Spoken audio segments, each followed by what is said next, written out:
तो देश को भी बचाया और 100 से ज्यादा देशों को अपने लिए पेटेंट करके अपना मुनाफे के लिए धंधा नहीं पकड़ा, पूरे दुनिया के लोगों को बचाया। इसलिए विदेश का राष्ट्रपति भी पांव पड़ करके हमारे भारतीय लोगों का गर्व से सीना 56 इंच का करता।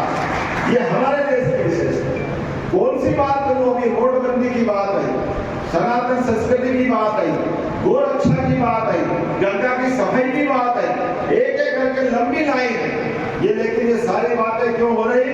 क्योंकि मोदी है तो, आवाज जोर से दे, क्योंकि मोदी है तो अब मुमकिन किस लिए मोदी है, और मोदी अभी है कि नहीं है ये बताओ।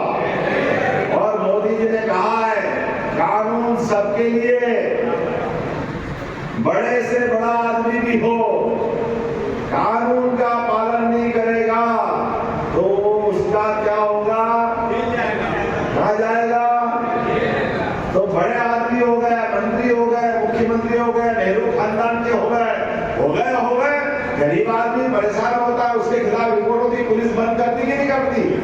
तो आप बड़े आदमी हो गए तो आप पुलिस के ऊपर हो गए, आप कानून के ऊपर हो गए, आप कोर्ट के ऊपर हो गए। ऐसा नहीं चलेगा।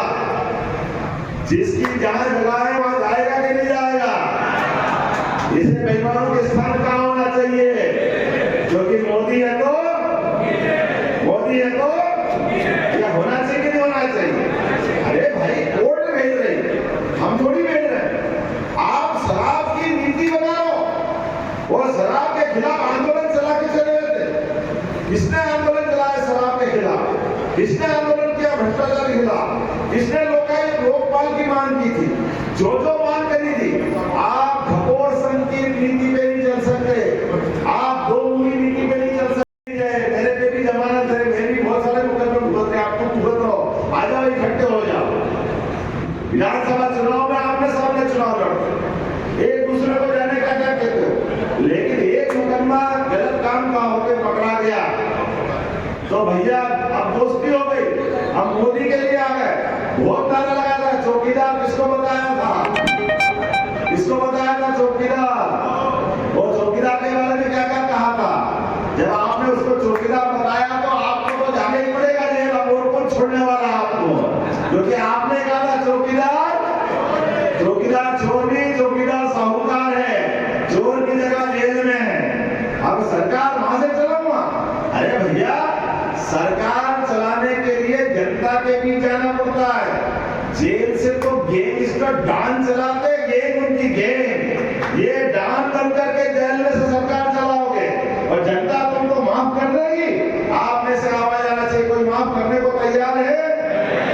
इधर से आवाज नहीं, कोई माफ करने को तैयार है? तो बातों मुट्ठी अपनी, और हम समाज के प्रमुख हैं, समाज के प्रमुख होकर आने के नाते ये सारा कच्चा चिट्ठा आपके सामने रखा है। सहमत हो तो दोनों मुट्ठी बांधो और जोर से बोलो, भारत माता की संस्कृति में ऐसी बातों की कोई गुंजाइश नहीं है। हम लोकतंत्र से प्रेम करते हैं। लोकतंत्र की लड़ाई के लिए सभी समाजों के लोगों ने लड़ाई लड़ी थी, अंग्रेजों को हराया था, मुगलों से निपटे थे, देश की संस्कृति को बचाया था। ऐसे चोरों के हाथ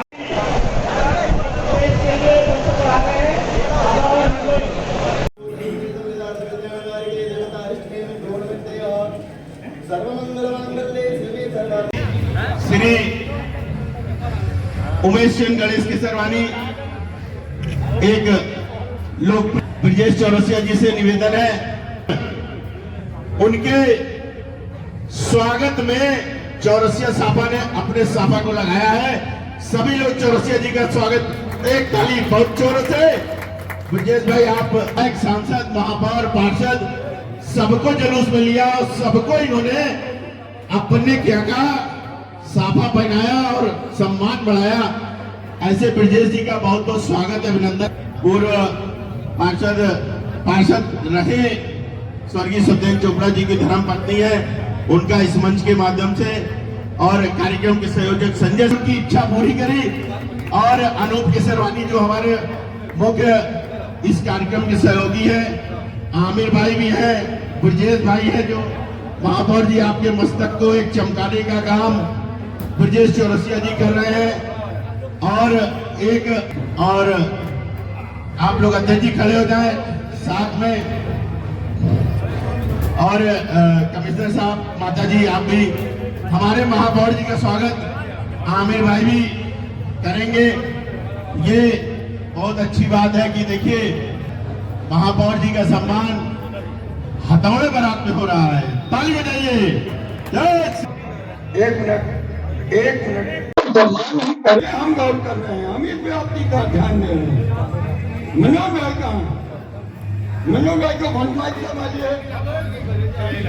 नीरज गुप्ता जी माननीय पार्षद आइए और मैं समझिए माननीय पार्षद नीरज गुप्ता जी मंच पर आइए। माननीय पार्षद नीरज गुप्ता जी